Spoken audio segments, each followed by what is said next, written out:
迎嚟到微保樂視頻日式味餸飯。首先呢，就隨意準備啲剩翻嘅飯。咁呢，鬆散嘅雞蛋、洋葱、青葱、紅蘿蔔、甜豆、味噌醬、醬油、食用油、黑胡椒粉、調味料呢，準備好材料。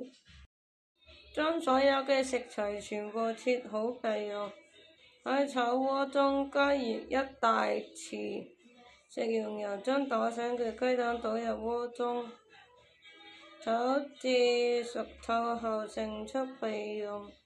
在同一鍋中加入另1大匙食用油，然後加入切丁嘅洋葱、紅蘿蔔同埋甜豆。如果使用嘅話，炒至洋葱變透明，將冷凍過後嘅剩飯加入鍋中，使用鍋頭將米飯壓散，炒均確保米飯均勻受熱，加入味噌醬和醬油，繼續翻炒直到所有材料均勻混合，並且米飯上色均勻，將先前炒好嘅雞蛋加入鍋中輕輕翻炒至混合均勻，最後調味，根據口味加入黑胡椒粉同埋鹽，最後貼上青葱進行裝飾。